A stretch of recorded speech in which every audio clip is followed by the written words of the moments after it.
আজকে আমি আজহারুল আম্মু মিলে চলে যাচ্ছি সেনবাগ বাসার জন্য কিছু প্রয়োজনীয় জিনিস কিনবো। তো তা নিয়ে থাকছে আজকের ব্লগ। আসসালামু আলাইকুম এভরিওয়ান, কি অবস্থা সবার? আই হোপ সবাই ভালো আছেন। আলহামদুলিল্লাহ আমিও অনেক বেশি ভালো আছি। এই তো আমি হিজাব বোরকা পরে রেডি হয়ে গিয়েছি। আজহারুল তো এখনো কাজ করতেছে, ওকে নিয়ে কোথাও গেলে ও সব সময় এমনটাই করে।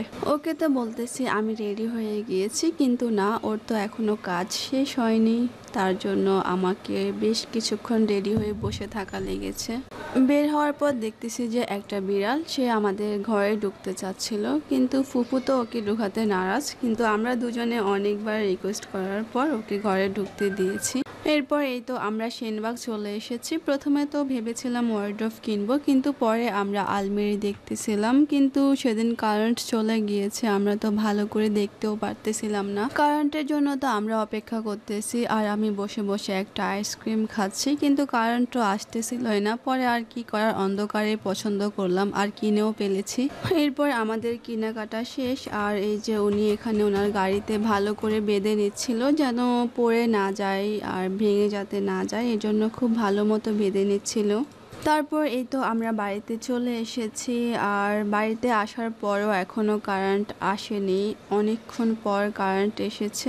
জুতা রাখার জন্য এখানে একটা র্যাক নিয়েছি, আর যেগুলো আমরা পরবো না, মানে কোনো অকেশনে যাওয়ার সময় পরবো, তার জন্য আমরা একটা ওয়ার্ড্রোব নিয়েছি।